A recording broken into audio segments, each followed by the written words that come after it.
तुम दिन रात राम राम जपते रहते हो, तो ऐसा करो अब तुम हमको वही भगवान की कथा सुना दो कि उस निराकार परमपिता परमात्मा को निराकार क्यों होना पड़ा, उस उर्वासी को उदरवासी में क्यों आना पड़ा, उस विराट को एक सूक्ष्म में क्यों आना पड़ा, अनंत कोटि ब्रह्मांड के पालक को एक राजा का बालक क्यों होना पड़ा। आप हमको भगवान की कथा सुनाइए। अगली बार ही हमने देख लिया था भगवान की प्रभुता को, लेकिन जो कुछ हमारे मन में आज भी भ्रम है, अजहू कछु संशय मन मोरे, करहूं कृपा बिनवऊं कर जोड़े। आज भी कुछ संशय पड़ा हुआ है तो आप हमको कथा सुनाइए। शंकर जी ने कहा देवी अगली बार कथा सुनाया था, आपने सुना नहीं था, मरना पड़ा था, इस बार कथा मत सुनो। पार्वती जी ने कहा महाराज ने तब करे अश विमोह अब नाही, पहले के जैसा मोह अब हमको नहीं रहा, अब तो राम कथा पर रुचि मने माही। अब तो हमारे मन में राम कथा पर बहुत अधिक रुचि है, इसीलिए अब हमको कथा सुनाओ, अब हम कथा खूब प्रेम से सुनेंगे। भगवान कहने लगे देवी आप धन्य हैं, धन्य धन्य गिरिराज कुमारी, धन्य धन्य गिरिराज कुमारी, तुम समान नहीं को उपकारी, तुम समान नहीं को उपकारी। पूछो रघुपति कथा प्रसंगा, पूछो रघुपति कथा प्रसंगा, सकल लोक जग पावनी गंगा, सकल लोक जग पावनी गंगा। तुम रघुवीर चरण अनुरागी, तुम रघुवीर चरण अनुरागी। तीनों प्रश्न जगत हित लागी, तीनों प्रश्न जगत हित लागी।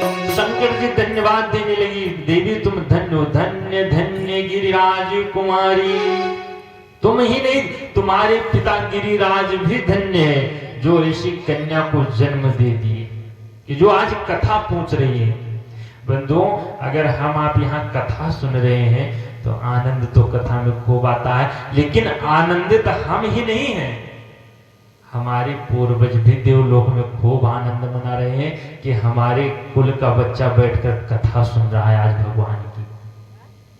बंधु कुल धन्य हो जाता है जिस कुल के लोग कथा सुन ले। और यहाँ पार्वती जी को खूब धन्यवाद दी।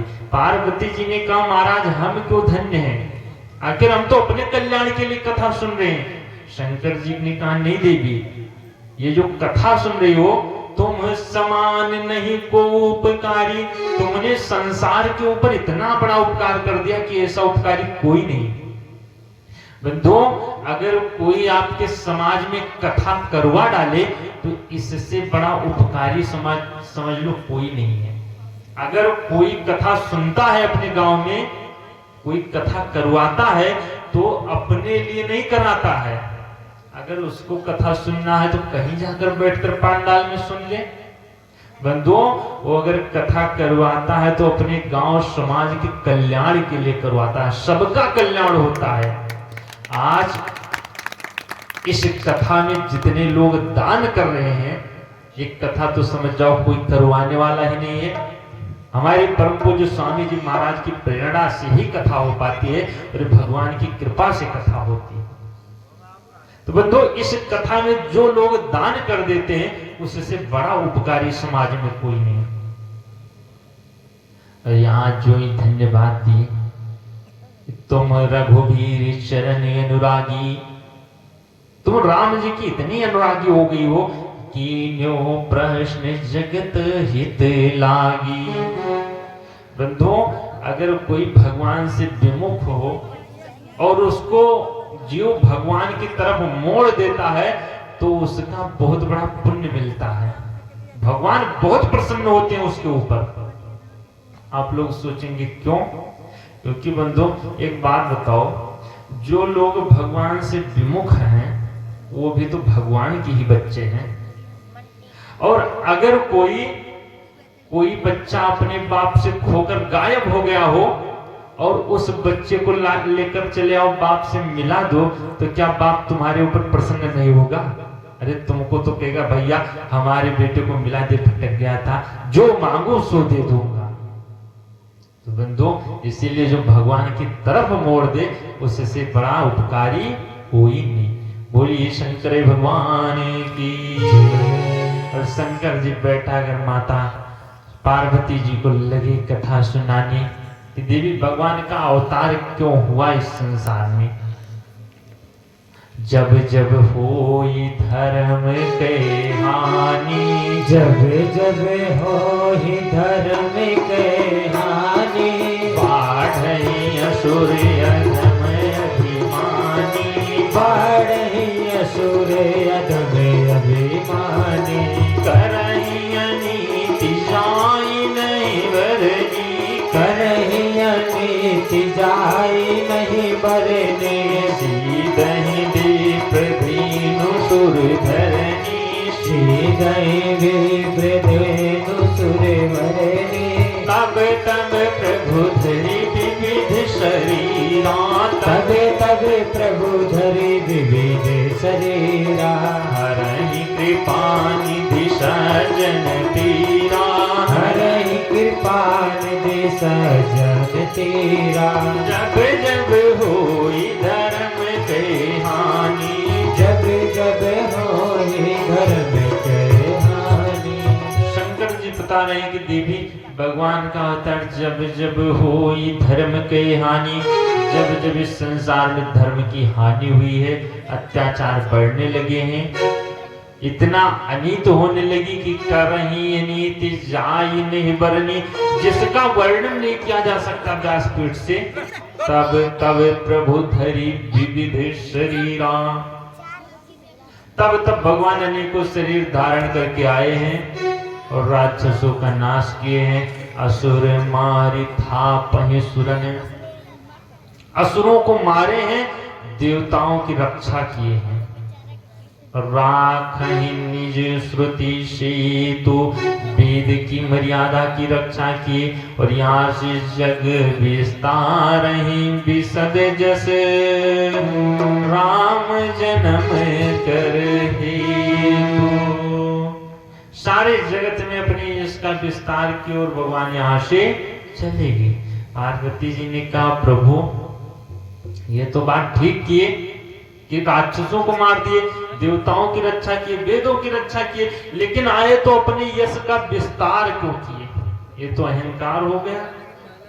शंकर जी ने कहा देवी अपने यश का विस्तार भगवान इसलिए किए क्योंकि सोई जैसे गाय भगते भव तरहि, सोई जैसे गाय भगते भव तरहि, कृपा सिंधु मानुष तनु धरहि, कृपा सिंधु मानुष हे राम जन्म के हेतु अनेका, राम जन्म के हेतु अनेका, परम विचित्र एक तेका, परम विचित्र एक तेका, जन्म एक दुई कहूँ बखानी, जन्म एक दो काहू बखानी, सावधान सुन सुमति भवानी, सावधान सुन सुमते वाणी। शंकर जी ने कहा देवी सोई यश गाय भगत भव तरही, उसी यश को गाकर भगवान के भक्त भव से पार होते हैं। इसीलिए भगवान अपने भक्तों के लिए कृपा सिंधु जनहित तनु धरहि। भगवान के जन्म के वैसे अनेकों कारण हैं। राम जन्म के हेतु अनेका, परम विचित्र एक तेका, एक से एक विचित्र कारण है, लेकिन दो चार हम कारण सुनाएंगे। शंकर जी इस रामचरितमानस में 5 कारण बताए हैं। कि एक बार भगवान विष्णु के 2 द्वारपाल जय और विजय नाम था। दोनों द्वारपाल अपने दरवाजे पर खड़े हुए थे। ऊपर से सनकादि ऋषि, सनक, सनंदन, सनातन, सनत कुमार, ये चारों ऋषि वहां से आए भगवान के दर्शन के लिए। ऋषि लोग से वैकुंठ लोग गए। जब दर्शन के लिए गए तो 6 द्वार तो पार हो गए। जब 7वें द्वार पर पहुंचे तो यही जय और विजय खड़े हुए थे। भगवान के मुख्य गण थे तो लास्ट दरवाजे पर लगते थे, सबसे प्राइवेट थे यही। और ये जब खड़े हुए थे, दोनों द्वारपालों ने रोक लिया। ए महाराज कहां जा रहे हो? सनकादि ऋषियों ने कहा महाराज जा रहे हैं भगवान के दर्शन के लिए। बोले ऐसे कैसे जा रहे हो बिना परमिशन के? ऋषियों ने कहा महाराज भगवान के दर्शन के लिए भी परमिशन, आखिर भगवान का दर्शन तो बिना परमिट के मिलता है। बोले नहीं, अब सरकार बदल गई, अभी सरकार बदल जाए तो कथा के लिए भी परमिशन। द्वारपालों ने कहा अब सरकार बदल गई, थोड़ा परमिशन लेना पड़ेगा, तलाशी देना पड़ेगा, फिर जाना है। बोले तो परमिशन दे दो भाई। दोनों द्वारपाल के रुको पहले भगवान से पूछ लें। गए अंदर, पता नहीं पूछे कि नहीं पूछे, वहां से चले आए। बोले अभी मना है, अभी भगवान सो रहे हैं। ऋषियों ने कहा महाराज भगवान तो भक्तों के लिए हमेशा बैठे रहते हैं, तुम कह रहे हो सो रहे हैं? द्वारपालों ने कहा नहीं अभी सो रहे हैं। ये सनकादि ऋषि कई बार जाने का प्रयास किए, लेकिन ये धकेल कर उनको बाहर कर दिए। ऋषियों ने कहा जाओ, तुमने हमको 7 बार रोका, मैं तुमको श्राप देता हूं, तुम 7 जन्म के लिए राक्षस हो जाओ। जो भगवान के दर्शन के लिए मना करे उसको तो राक्षस ही होना चाहिए। जाओ 7 जन्म के लिए राक्षस हो गए। ज्यों ही भगवान सुने कि हमारे गणों को श्राप मिल गया, भगवान दौड़े दौड़े पहुंच गए। रे प्रभु क्षमा कर दो ईश्वर, अपने ही बच्चे गलती कर बैठे। ऋषियों ने कहा महाराज आपको तो पता ही है कि ऋषियों का श्राप खाली नहीं जाता।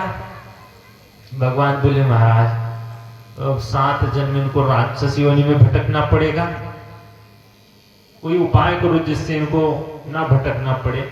ऋषियों ने कहा महाराज संशोधन हो सकता है। जाओ मैं इतना कह देता हूं कि अगर ये आपकी भक्ति करेंगे, आपका भजन करेंगे तो इनको 7 जन्म भटकना पड़ेगा, लेकिन अगर ये आपसे विरोध करके रहेंगे तो इनका 3 ही जन्म में कल्याण हो जाएगा। क्यों? क्योंकि बंधुओं अगर ये भाव भजन करेंगे तो इनको जितना दुख 7 जन्म में मिलना है उतना दुख अगर भगवान से विरोध करेंगे तो 3 ही जन्म में उससे ज्यादा दुख पा जाएंगे। इसीलिए इनको 3 ही जन्म में कल्याण हो जाएगा। ऋषियों ने, द्वारपालों ने सोचा कि अगर इनका हम भजन करेंगे तो 7 जन्म भटकेंगे, इससे बढ़िया चलो विरोध ही कर लेंगे। और बंधुओं यही दोनों द्वारपाल जय और विजय सतयुग में हिरण्याक्ष और हिरण्याकश्यप हुए।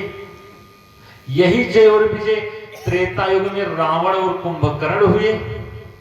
और यही जय और विजय द्वापर युग में शिशुपाल और दंतवक्र हुए। और भगवान को इन्हीं का उद्धार करने के लिए 4 बार जन्म लेना पड़ा। सतयुग में वाराह और नरसिंहावतार में आए, त्रेता युग में रामावतार में आकर उद्धार किए, और द्वापर युग में कृष्णावतार में आकर इनका उद्धार कर दे। बोलिए श्री रामचंद्र भगवान की। और बंधुओं दूसरी जो भगवान के अवतार की कथा है, गोस्वामी बाबा कहते हैं कि एक बार की बात है, एक कल्प सुर दीख दुखारे, समरे जलंधर सन सब हारी। जालंधर नाम का राक्षस आया जिससे सब हार गए देवी देवता। यहां तक कि शंभु की संग्राम अपारा, महाकाल भी लड़ने लगे। अब काल क्या, उसका महाकाल भी नहीं बिगाड़ पाया कुछ। शंकर जी से जब नहीं मरा, सब देवता बड़े परेशान, पहुंच गए भगवान ब्रह्मा जी के पास। ब्रह्मा जी से कहे कोई उपाय करो। ब्रह्मा जी ने कहा भैया वो मरने वाला नहीं है। भगवान विष्णु से चलो कहा जाए, क्योंकि ये जो जालंधर राक्षस है, जालंधर का बल कुछ नहीं है, क्योंकि वो तो राक्षस है। ये उसकी पत्नी जो बिंद्रा है वो पतिव्रता है, और पतिव्रत का बल पाया है, इसीलिए वो मर नहीं रहा है। तेहि बल ताहि न जितहि पुरारी, अब मरेगा कैसे? बोले विष्णु भगवान से कहो, वही कुछ उपाय करेंगे। सब पहुंचे हैं विष्णु भगवान के पास और विष्णु भगवान से बोले महाराज उपाय करो। विष्णु भगवान ने कहा चिंता मत करो, अभी मैं उसको मारता हूं। विष्णु भगवान गए, जालंधर का रूप रखे, आज राक्षस का रूप रखे। राक्षस के रूप में जो ही पहुंचे, अच्छा ये बिंद्रा जो है, माता बिंद्रा तो बड़ी पतिव्रता है।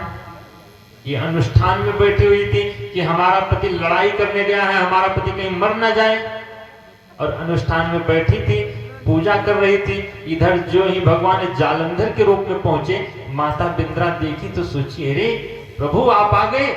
दौड़ी दौड़ी गई, जो ही सीने से लगी, तुरंत माता बिंद्रा तो पहचान गई कि ये कोई और नहीं है, ये हमारा पति नहीं है, क्योंकि शरीर की सुगंध ही बता देती है। अब कहां वो राक्षस, कहां ये साक्षात नारायण, उसका शरीर बदबू कर रहा होगा, इनका तो महक रहा है, ये हमारे पति नहीं हो सकते। माता बिंद्रा ने कहा सच सच बताओ तो है कौन? जो ये बोली तुरंत भगवान अपने चतुर्भुजी रूप में आ गए।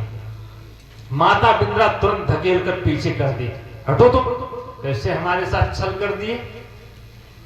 अच्छा माता बिंद्रा को तो प्रसन्न हो जाना चाहिए कि आज साक्षात नारायण का दर्शन हो गया, लेकिन माता बिंद्रा ने तुरंत धकेल कर पीछे कर दिया। जाओ, तुमने हमारे साथ छल किया, मैं श्राप देती हूं कि तुम जो कार्य किए हो, ये कार्य कोई साधारण नहीं कर सकता, जिसका दिल पाषाण जैसा कठोर होगा वही कर सकता है। मैं श्राप देती हूं तुम पत्थर हो जाओगे। अरे भगवान पत्थर के रूप में, शालिग्राम के रूप में हो गए। भगवान ने कहा देवी हमने तो तुमको चाह लिया, अगर तुम ना चाहो तो हमारी कोई गलती नहीं। अब हम तो चाहे हैं तो हम जीवन भर ही चाहेंगे तुमको। और जो ही भगवान कहे तब तक माता लक्ष्मी को पता चला, लक्ष्मी जी आई। लक्ष्मी जी ने देखा हमारे पति को पत्थर बना दी ये दुष्ट औरत। माता लक्ष्मी ने कहा जाओ, तुमने हमारे पति को पत्थर बनाया तो मैं भी तुमको श्राप देती हूं, तुम जंगल की तुलसी घास हो जाओगी। और मैया बिंद्रा जब घास बनी लगी रोने। मैया बिंद्रा ने कहा प्रभु हमारी तो कोई गलती थी नहीं, आखिर हमारे साथ आपने छल किया और हमको घास बना दी, हमको तो लोग उखाड़ कर फेंक देंगे। माता भगवान ने कहा देवी तुम चिंता मत करो, तुमको लोग उखाड़ कर फेंकेंगे नहीं, तुम्हारी तो पूजा करेंगे। जब तक तुम्हारी पत्ती हमारे भोग में ना पड़े तब तक हम भोग ही नहीं स्वीकार करेंगे। बोलिए तुलसी मैया की जय। और बंधु यही माता तुलसी हैं, भगवान को श्राप दी थी कि जाओ, जिस प्रकार आपने हमारे साथ छल किया ऐसे ही छल करके हमारा पति तुम्हारी पत्नी का हरण करेगा तो हमारा आपका हिसाब बराबर होगा। और यही जालंधर नाम का राक्षस रावण बना था। ये रही भगवान के अवतार की दूसरी कथा। अच्छा तीसरी जो कथा है भगवान के अवतार की, और बड़ी विचित्र कथा। शंकर जी पार्वती जी से बोले देवी एक बार तो हद हो गई, नारद श्राप दीन एक बारा, नारद श्राप दीन एक बारा, नारद श्राप दीन एक बारा, नारद श्राप दीन एक बारा, कल्प एक तेहि लगी अवतारा, कल्प एक तेहि लगी अवतारा, चकित भई सुनि बानी, गिरिजा चकित भई सुनि बानी, नारद विष्णु भगत पुण्य ज्ञानी, नारद विष्णु भगत पुण्य ज्ञानी, कारण कवन साप मुनि दीना, कारण कवन साप मुनि दीना, अपराध रमापति कीना, अपराध रमापति कीना, यह प्रसंग मोहि कहूँ पुरारी, यह प्रसंग मोहि कहूँ पुरारी, मुनि मन मोह आचरज भारी, मुनि मन मोह आचरज भारी।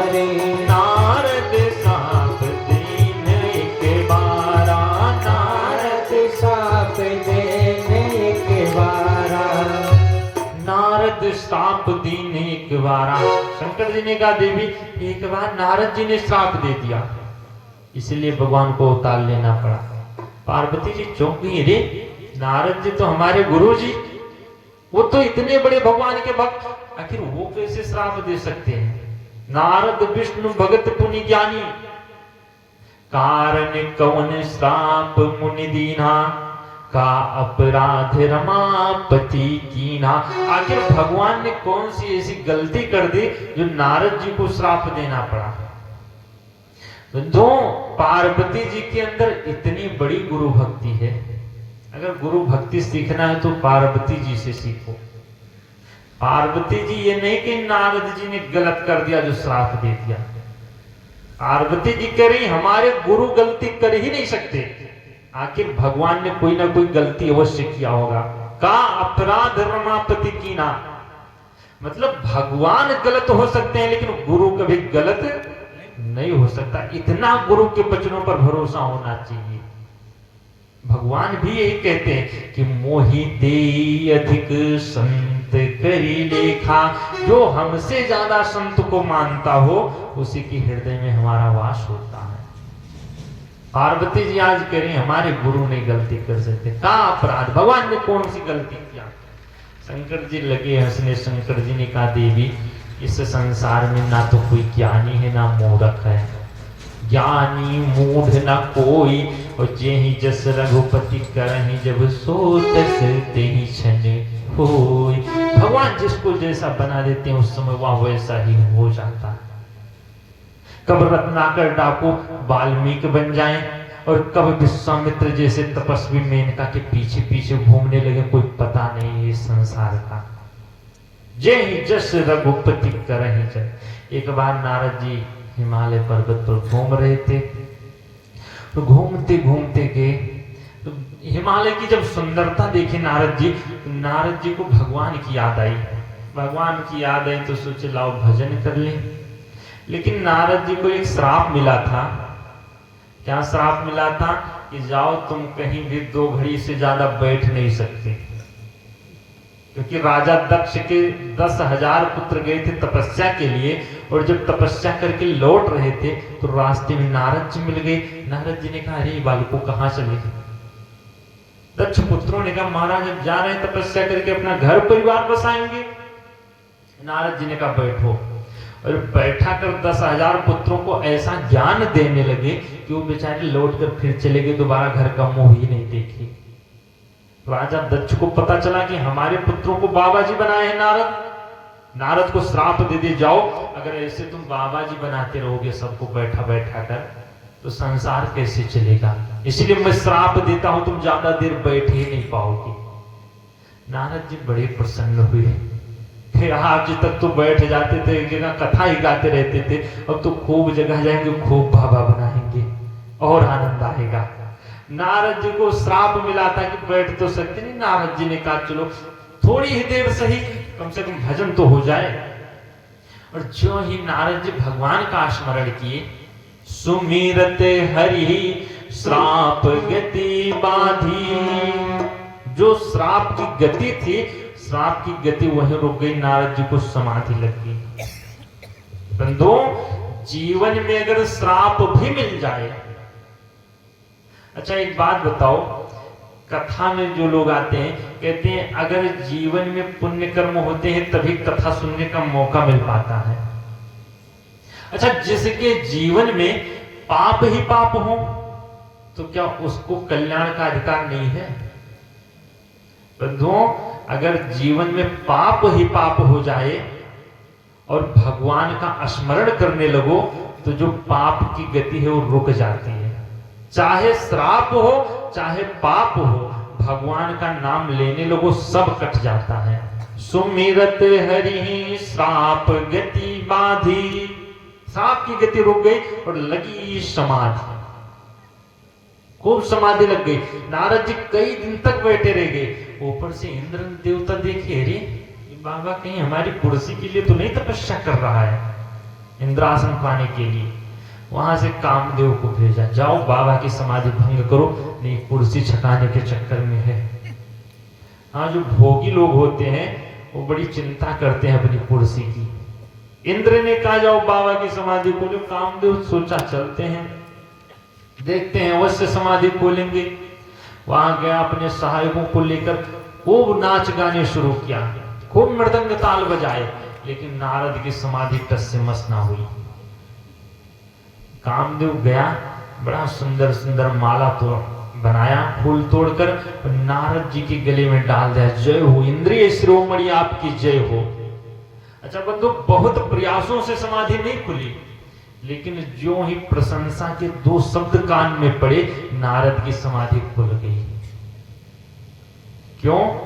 क्योंकि बंधुओं, जब तक हृदय में राम बैठे होंगे तब तक बाहर का काम कुछ बिगाड़ ही नहीं सकता।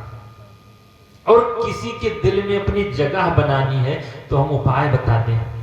किसी के दिल में अगर जगह बनानी है तो उसका बखान करना शुरू कर दो, खूब बड़ाई करो, चाहे झूठे बड़ाई करना शुरू कर दो, आप उसके दिल में बस जाओगे, भैया बड़ा अच्छा आदमी है। और एक कामदेव यही किया, गया नारद जी की बड़ाई करने लगा। नारद जी के मन में काम बैठा, जो ही समाधि खुली, कामदेव चरणों में गिर पड़ा, डर गया, सोचा एक बार शंकर जी जला दिए थे, कहीं बाबा जला ना दे। जो ही गया चरणों में प्रणाम किया, नारद जी ने आशीर्वाद दे दिया। अब बंधु, अगर काम को आशीर्वाद दोगे तो राम को श्राप देना ही पड़ेगा। काम को अगर गले लगाओगे तो राम का गला घोंटना ही पड़ेगा। इस संसार में दोनों नहीं मिल सकता। और जो ही काम को आशीर्वाद दिए, यहां से नारद जी के मन में अभिमान बसा। नारद जी सोचे कि एक बार शंकर जी के पास यही कामदेव पहुंचा था, तो शंकर जी काम को जीत लिए थे और हम भी काम को जीत लिए, लेकिन शंकर जी बर्दाश्त नहीं कर पाए, उनको क्रोध आ गया और हमको तो क्रोध भी नहीं आया, अर्थात हम काम और क्रोध दोनों जीत लिए। हम तो शंकर जी से भी बड़े हो गए, कम से कम चले उनको बता तो दे बाबा जी को कि आज हम तुमसे बड़े हो गए। सीधा शंकर जी के पास पहुंचे और शंकर जी बैठे हुए थे। शंकर जी ने कहा, अरे बाबा इतने दिन बाद आज दर्शन दिए, कहाँ रह गए? नारद जी ने कहा, कुछ पता है संसार में क्या हो रहा है? ससुराल में पड़े रहे तो पकौड़ी खाते रहे, तो कम से कम संसार के बारे में भी पता कर लिया करो। शंकर जी ने कहा, क्या हुआ, बड़ी ठंडी पड़ रही है यहाँ हिमालय पर, तो कोई घटना हो गई? नारद जी ने कहा, अरे इतनी बड़ी घटना, कामदेव का बच्चा आया था, बड़ा प्रयास किया, हमारी समाधि नहीं खोल पाया। अब अपनी पूरी काम कथा सुनाते चले गए। काम चरित नारद सब भाखे, पूरा काम चरित्र सुनाए। शंकर जी के नेत्रों से अश्रु गिरने लगी।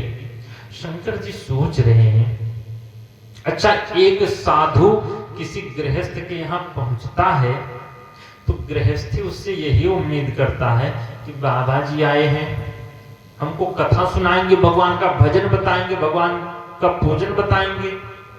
लेकिन अगर साधु गृहस्थी के यहाँ जाए और जिस कीचड़ में गृहस्थी फंसा है वही बात साधु करने लगे कि हम गए यहाँ ये की, वहां गए वो की, वहां गए वो की, गृहस्थी क्या सोचेगा कि जहां हम फंसे हैं वही बाबा भी फंसा है। शंकर जी भी यही सोच रहे हैं, अरे बाबा का हम कीचड़ में तो हम ही गृहस्थी काफी हैं, तुम कहां पड़ गए? लेकिन नारद जी के समझ में बात आई नहीं। नारद जी खूब सुनाए और पूरा सुना दिए। जब पूरा सुनाए, नारद जी ने कहा, महाराज हमारी कथा आपको कैसी लगी? शंकर जी हाथ जोड़ लिए, महाराज जो कथा आपने सुनाई है ये कथा दोबारा मत सुनाना। नारद जी को तो इतना बुरा लगा। नारद जी ने कहा, अच्छा तुम सोचते हो हम ही संसार में बड़े बने रहे? नारद जी वहां से चले, जा रहे हैं भगवान विष्णु के पास। शंकर जी ने कहा, सुनो सुनो, विष्णु भगवान को कभी मत सुनाना। नारद जी ने कहा, क्यों? वो तो सब जानते हैं विष्णु भगवान अगर हमसे पूछेंगे तो। शंकर जी ने कहा, अगर तुमसे पूछेंगे भी, चलो हो प्रसंग दुरायो हो तब हो, अगर वो प्रसंग उठाएंगे भी तो तुम हटा देना, मत बताना। लेकिन नारद जी के समझ में क्या आया कि भगवान विष्णु की निगाह में यही ऊंचा बनना चाहते हैं, चलते हैं अवश्य बताएंगे। गए हैं नारद जी, कुछ दिन तक तो अपने ऋषि लोक में रहे। अच्छा, नारद जी सोच रहे हैं कि काम और क्रोध भगवान भी जीते हैं, काम और क्रोध हम भी जीते हैं, तो हम में भगवान में अंतर क्या है? हम तो भगवान के बराबर हो गए। अब बस थोड़ा इतना अंतर है, उनके पास लक्ष्मी जी है, हमारे पास कमी है, कहीं से व्यवस्था हो जाएगी। नारद जी यहाँ से कुछ दिन तक रहे और सोचे कि भगवान से, अच्छा उधर कथा सुनाने की भी इच्छा, सोचे चलते हैं कथा भी सुनाएंगे आज। और यहाँ से जो है पहुंचे हैं भगवान के पास। क्षीर सिंधु गौनी मुनिनाथा, क्षीर सागर पहुंचे जहां भगवान लक्ष्मी जी के साथ निवास कर रहे थे।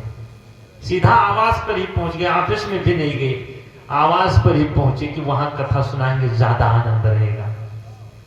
और जो ही नारद जी पहुंचे, भगवान बैठे हुए थे शेषनाग के सैया पर। भगवान उठकर दौड़कर मिले नारद जी से। हर्षि मिले उठी रमान कीता। अच्छा एक बात बताओ, अगर कहीं कोई छोटा व्यक्ति पहुंचे तो क्या बड़ा व्यक्ति खड़ा होकर मिलेगा? भाई वो तो बैठा रहेगा। लेकिन आज नारद जी पहुंचे तो भगवान उठकर खड़े हो गए, क्योंकि भगवान को पता था आज नारद छोटा बनकर नहीं आया, आज बड़ा बनकर आया है। भगवान उठकर मिले। नारद जी जब चरण स्पर्श करने लगे तो भगवान मना कर दिया, हाँ नारद चरण मत छू।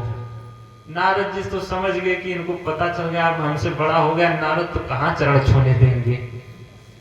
बंधुओं, अगर कोई बड़ा व्यक्ति सम्मान देने लगे तो ये नहीं सोचना चाहिए हम बड़े हो गए, ये समझ जाना चाहिए कि नारद वाली लिस्ट में पहुंच गए हैं। अगर कोई बड़ा व्यक्ति चरण छूने से मना कर दे तो ये नहीं समझना चाहिए हम इनसे बड़े हैं, ये समझ जाना चाहिए कि हमारे अंदर कोई ना कोई विकार आ गया है, इसलिए चरण नहीं छूने दे रहे हैं। लेकिन नारद जी ने सोचा अरे हम बड़े हो गए। अच्छा, अब जब भगवान के आसन पर बैठने तो नारद जी नीचे नहीं बैठे, बैठे आसन ऋषि समेता, भगवान के आसन पर बैठ गए। रोज जाते थे नारद जी तो नीचे बैठते थे, आज आसन पर बैठे। लक्ष्मी जी ने कहा नारद नीचे बैठो नीचे। लक्ष्मी जी धीरे से बोली कि कम से कम भगवान ना सुने, नहीं बुरा लगेगा। नारद नीचे बैठो नीचे। भगवान सुन ले। भगवान बोले देवी आज वो नीचे बैठने नहीं, आज तो सिर पर बैठने आया था, ये तो को आसन पर ही बैठा। जो ही बैठाए काम चरित्र नारद सब भाके, पूरा काम चरित्र सुनाते चले गए, जबकि भगवान शंकर मना किए थे। यहां से काम चरित्र सुनाए राम जी, विष्णु भगवान और बड़ाई कर दिए। अरे नारद, तुम्हारा स्मरण करने से काम क्रोध नष्ट होंगे, तुम्हारी क्या बात है, तुम्हारे अंदर तो तनिक मात्र भी काम क्रोध नहीं आएगा। यहां से जब और बड़ाई किए तो नारद का और काम बढ़ गया, अभिमान। नारद जी वहां से चले, लौटे तो भगवान ने माया के द्वारा नगर बनाए, श्री वैकुंठ पुरते रचना विविध प्रकार, वैकुंठ लोक से भी सुंदर नगर। और जब इतना सुंदर नगर नारद जी गए देखे तो वहां एक बिटिया थी, राजा शीलनिधि का राज्य, उसकी एक 16 वर्ष की कन्या जिसका नाम था विश्वमोहिनी, उसी का स्वयंवर चल रहा था। नारद जी गए देखे बहुत सारे राजा महाराजा, नारद जी का सब बड़ा आदर सत्कार के, शीलनिधि लेकर गए बिठाए अपनी बिटिया जो विश्वमोहिनी नाम था। अच्छा, ये साक्षात भगवान की माया थी और यही भगवान की माया आकर खड़ी हुई। नारद जी हाथ पकड़े, शीलनिधि ने कहा महाराज हाथ देखकर कुछ बताओ बिटिया के भाग्य में क्या है। नारद जी पकड़े तो हाथ, लेकिन देख रहे हैं उसका चेहरा, बार बार देख रहे हैं। देखी रूप मुनि बिरति बिसारी, उसका रूप देखकर पूरा वैराग्य भूल गए। मन में सोच रहे हैं कि ये कन्या तो हमको मिलनी चाहिए। अब ऐसे दाढ़ी मूछ तो पक गए हैं, ये हमारा वर्ण करेगी नहीं। ऐसा करते हैं जाए थोड़ा ब्यूटी पार्लर वगैरह करा लें जिससे हमारा ही वर्ण कर ले। और नारद जी यहां से उठकर चले, लेकिन बंधु कहां गए, सीधा नारद जी पहुंचे भगवान के पास और बैठकर लगे भगवान को पुकारने। जो ही भगवान को पुकारे नारद जी, भगवान प्रकट हुए। नारद क्या चाहिए? नारद जी ने कहा महाराज क्या बताओ। अरे भगवान ने कहा जो मांगो सो तुम्हारे लिए हाजिर है, ज्ञान दो, भक्ति दो, वैराग्य दो, जो चाहो सो तुम्हारे लिए। नारद जी ने कहा महाराज ज्ञान भक्ति वैराग्य जाए भाड़ में, हाँ वो तो पहले से हमारे पास भरा पड़ा है। बोले फिर क्या चाहिए। नारद जी ने कहा अपन रूप देहु प्रभु मोहि, आपन रूप देहु प्रभु मोहि, आने भांति नहीं पाओहि, आने भाने नहीं पायो तोए। नारद जी ने कहा महाराज अपना रूप दे दो। क्यों? क्योंकि भगवान बड़ी ही सुंदर है। नारद जी ने कहा अपना रूप दे दो, दूसरा कोई उपाय नहीं है उसको पाने का। भगवान बोले हमारा रूप, आखिर हमारे तो अनंतो रूप हैं, कौन सा रूप दूं? नारद जी ने कहा जही विधिनाथ हो ये हित मोरा, जिस प्रकार हमारा हित हो जाए वही रूप दे दो। भगवान यहाँ नारद जी को 3 रूप दिए। नारद जी जब शीशा लेकर अपना चेहरा देखे तो नारद तो भगवान का रूप, और जब नारद जी को कोई दूसरा देखता तो नारद जी नारद के रूप में दिखाई पड़ते। और वही नारद जी को जब विश्वमोहिनी कन्या देखती तो सीधा मरकट बदन में भयंकर दे, बंदर का भयानक स्वरूप। नारद जी वहां से सीधा देखे अरे बड़ा सुंदर, हमारा ही वर्णन करेगी। दौड़े दौड़े गए हैं। अच्छा पीछे पीछे भगवान शंकर के 2 गण लग गए, क्योंकि अगर कुछ काम गड़बड़ होता है तो पड़ोसी मजा लेने पहुंच जाते हैं वहां। और ये दोनों गण सीधा पहुंच गए नारद जी के पास, जहां नारद जी सबसे आगे वाली कुर्सी पर बैठे। यहाँ रहेंगे तो बेचारी को ज्यादा परेशान नहीं होना पड़ेगा, आएगी वरमाला डाल देगी। ये दोनों गण पीछे बैठे नारद जी को देख रहे हैं। दोनों गण बात करने लगे, भैया आज तक तो बड़ा स्वयंवर देखे लेकिन इतना सुंदर राजकुमार नहीं देखे। अगर विश्वमोहिनी वर्ण करेगी तो इसी राजकुमार का करेगी। अब तो नारद जी और फूलकर गदगद हो गए, हाँ हाँ करेगी, क्यों नहीं करेगी। और थोड़ा कालर वालर खड़ी करने लगे। क्या नाम है बेटा? क्या नाम है? जिगर पासवान बालक की तरफ से क्यों कहा 10 रुपए का योगदान। जोरदार ताली तो बजा दो सब लोग। भगवान मंगल करें, धन दौलत की बरसात होती रहे। क्या नाम है बिटिया? संजना पासवान बिटिया की तरफ से क्यों कहा 20 रुपए का योगदान। भगवान मंगल करें, धन दौलत की बरसात होती। क्या नाम है माता? उधो, बुद्धू के नाम से भगवान के चरणों में आया है 20 रुपए का योगदान। भगवान मंगल करें, धन दौलत की बरसात होती रहे। बोली इस राघव सरकार की। बंधुओं यहाँ से जो ही विश्वमोहिनी कन्या जयमाल लेकर निकली है, नारद जी को देखते ही अंदर भाग गई। लोगों ने समझाया अरे बिटिया दूसरी लाइन से चली जाओ। अब वो जब दूसरी लाइन से गई, नारद जी बार बार देख रहे हैं काहे वो अंदर गई। गणों ने, जो शंकर जी के गण गए थे, उन्होंने कहा अरे महाराज तुम चिंता मत करो, तुमको देखकर शर्मा गई इसलिए चली गई, लौट कर आएगी तुम्हारा ही वर्ण करेगी। अब वो बिटिया चली गई। दूसरी लाइन में भगवान अपना रूप बदल कर बैठे हुए थे और भगवान के गले में जयमाल डाल दी। बोली भगवान विष्णु की। यहाँ से भगवान हाथ पकड़े और लेकर चले गए। चूंकि माया है और माया वर्ण करेगी तो भगवान का ही वर्ण करेगी। क्या नाम है बेटा?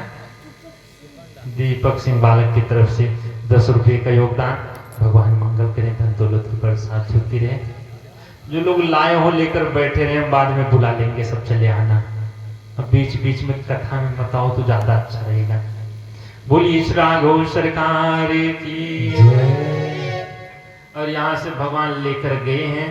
नारद जी को बड़ा क्रोध आया। नारद जी सोचने लगे कि ये हमसे भी सुंदर किसी को बना दिए। दोनों गणों ने कहा बाबा कम से कम अपना चेहरा तो एक बार देख लो।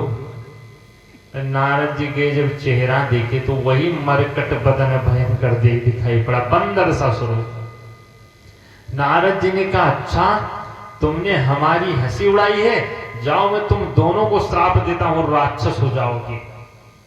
और आज उनकी मैं बताऊंगा।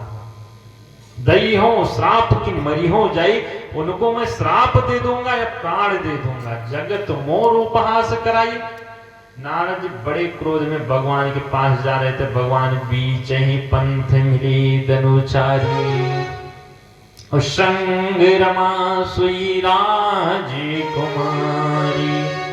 संग में माता लक्ष्मी और वही राजकुमारी। नारद जी देखे, अरे वो राजकुमारी तुम लेकर चले आए। अच्छा, पता हम बताए तो अपने चक्कर में पड़ गए। आज तक सबको ऐसे तुम ठगे हो तभी बड़े आदमी बने हो। आज तुम अच्छे घर बना दिए हो। भले भवन तुम बायन दीना, आज नारद तुमको सिखाएगा। अच्छा, नारद जी यहाँ भगवान को खूब गाली दिए। लक्ष्मी जी ने कहा, प्रभु कम से कम नारद जी को चुप तो करो, इतना गाली दे रहा है। भगवान ने कहा, देवी शादी में गाली सुनना शुभ होता है। हाँ, वहां नहीं सुने, यही नारद के मुख से सुन लिए, कुछ बात नहीं। नारद जी ने यहाँ भगवान को 3 श्राप दिया कि जाओ, जो शरीर धारण करके तुमने हमको ठगा है, तुमको वही शरीर धारण करना होगा। और तुमने हमको स्त्री के लिए तड़पाए हो, तो तुमको भी स्त्री के लिए ही तड़पना होगा। और तुमने हमारा बंदर सा स्वरूप बनाया, तो मैं श्राप देता हूं कि तुम्हारी बंदर ही सहायता करेगा, दूसरा कोई सहायता भी करने नहीं जाएगा। जो ही भगवान को श्राप मिला, भगवान अपनी माया समेटे और नारद जी को पुनः ज्ञान और भक्ति और वैराग्य हो गया। नारद जी ने कहा, प्रभु हमने आपको श्राप दिया, एक काम करो, ये श्राप मिथ्या हो जाए, झूठा हो जाए। भगवान ने कहा, नारद तुमने दिया नहीं, हमने लिया है। अब तो हमको श्राप मिला, उसको हमको सिरोधार्य ही करना है। और बंधुओं, भगवान उसी श्राप के कारण भगवान को अवतार लेना पड़ा। राम अवतार में बोली इस रामचंद्र भगवान की जय, वृंदावन बिहारी लाल की जय, गौरी शंकरी भगवान की जय। आइए 2 बार भाव से भगवान का नाम लेंगे। सीताराम हनुमान, सीताराम हनुमान, सीताराम हनुमान, सीताराम हनुमान, सीताराम हनुमान, सीताराम हनुमान, सीताराम हनुमान, सीताराम हनुमान, राधे श्याम हनुमान, सीताराम हनुमान, राधे श्याम हनुमान, सीताराम हनुमान, सीताराम हनुमान, सीताराम हनुमान, सीताराम हनुमान, सीताराम हनुमान। अब तो कृपा करो राम, अब तो दया करो राम, अब तो कृपा करो राम, अब तो दया करो राम। सीताराम हनुमान, सीताराम हनुमान, सीताराम हनुमान, सीताराम हनुमान, सीताराम हनुमान, सीताराम हनुमान, सीताराम हनुमान, सीताराम हनुमान। बोलिए श्री रामचंद्र भगवान की जय, वृंदावन बिहारी लाल की जय, गौरी शंकर भगवान की जय। कथा सुनने वालों की जय, ना सुनने वालों की जय। हम लोग बुलाए 2 भाई 8 दिन है, कहीं आज ही है। सब लोग अपने अपने स्थान पर खड़े हो जाओ।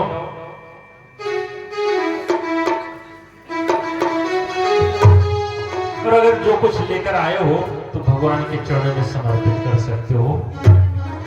सब लोग कथा के बाद में ही ले आया करो, बीच बीच में ना आया करो। कथा में तो ज्यादा अच्छा रहे।